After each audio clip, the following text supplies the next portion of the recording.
Xin chào các bạn nha. Hôm nay mình sẽ làm món ốc luộc nước dừa nha. Ốc này mình đã ngâm được 4-5 tiếng rồi nha các bạn. Mình không có nước vo gạo nên mình ngâm bằng ớt cũng được nha. Mình ngâm lâu nên giờ đất nó cũng đã ra nhiều nha. Giờ mình sẽ đi rửa sạch nó nha.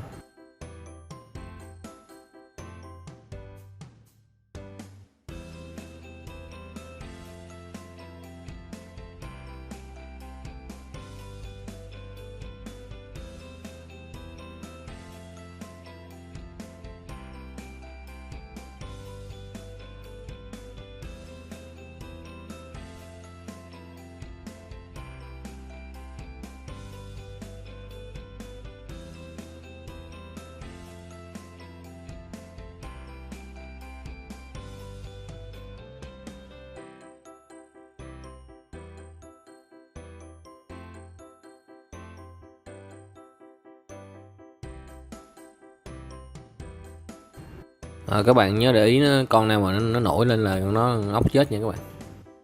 Mình vớt bỏ luôn nha các bạn.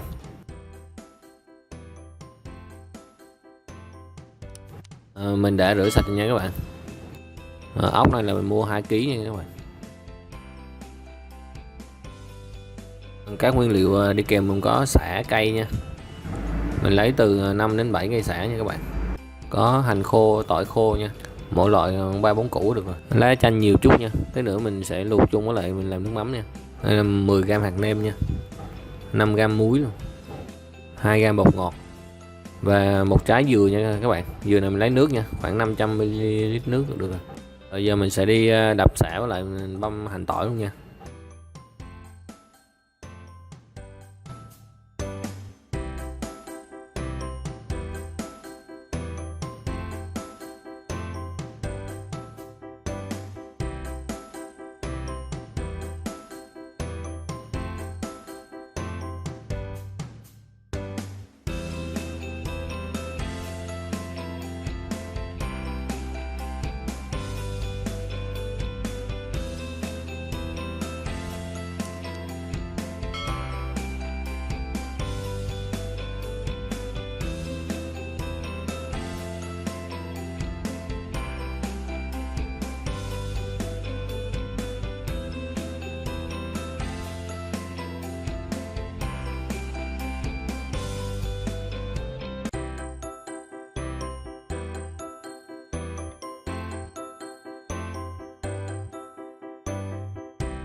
Rồi bắt chảo nóng cho dầu vào nha các bạn, cỡ 3 muỗng canh lên nha.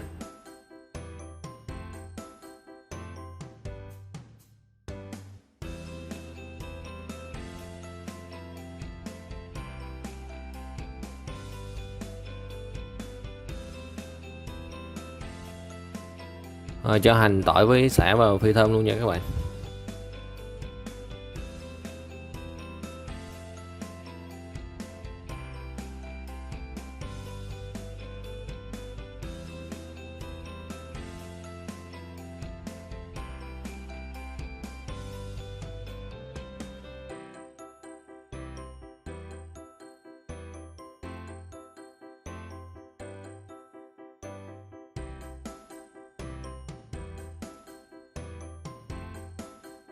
Hành tỏi vàng bây giờ mình cho ốc vào luôn nha.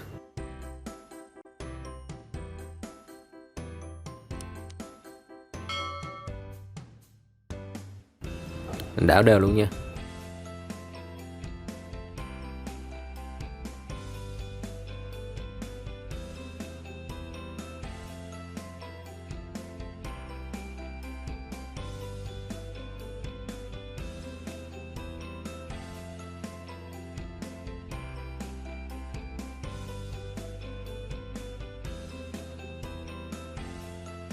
Giờ mình nêm các gia vị lúc nãy vào luôn nha.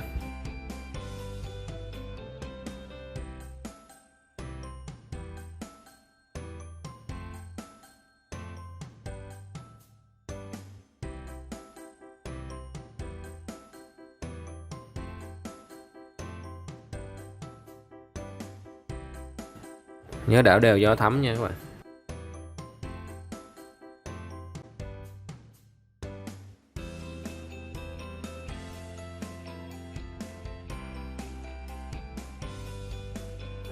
Lá chanh bỏ vào nấu cho nó thơm luôn nha.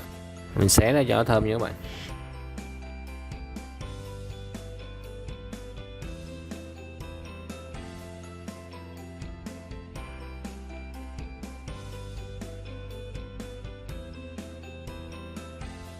Rồi giờ mình sẽ đổ nước dừa vào mình nấu luôn nha.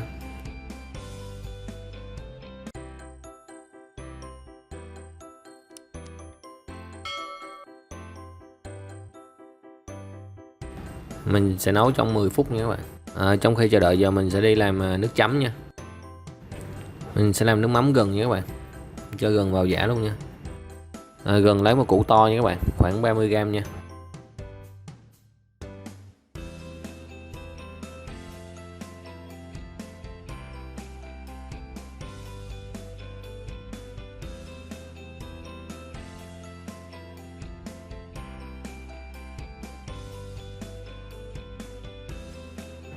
Mình giã gừng xong rồi, bây giờ mình đi mình bỏ cái nước gừng nha các bạn, chứ tí nữa bỏ vô nước mắm thì nó sẽ lạc nha. Rồi cho ra chén luôn. Tỏi nó mình sẽ giã 2 củ thôi nha các bạn.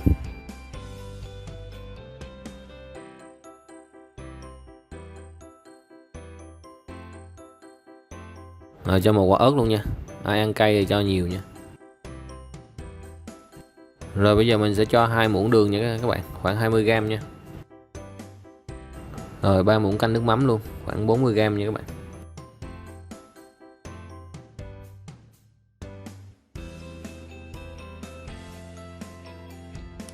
Một nửa quả chanh nhỏ nha các bạn, nhớ vớt hột bỏ luôn nha.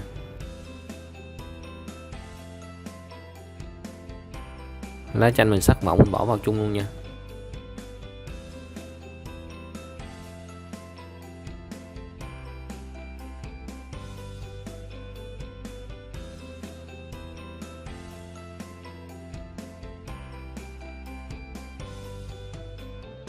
Mình khuấy đều vậy là xong rồi nha các bạn.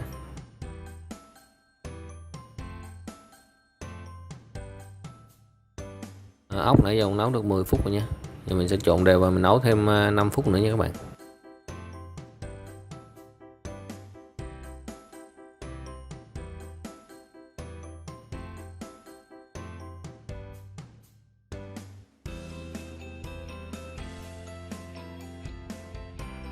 Trộn đều và mình nấu thêm 5 phút nữa nha các bạn.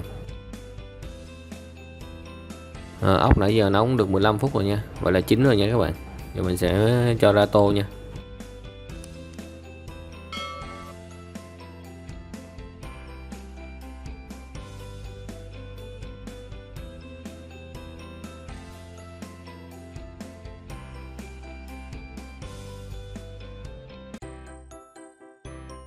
Rồi múc ra tô luôn nha các bạn.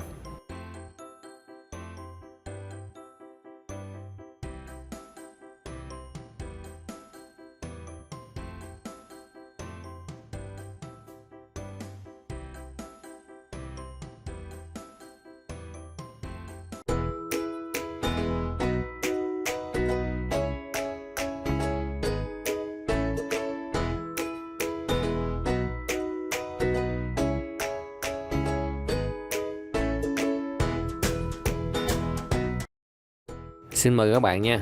Nếu thấy hay nhớ đăng ký và like giùm mình nha các bạn. Chào các bạn nha.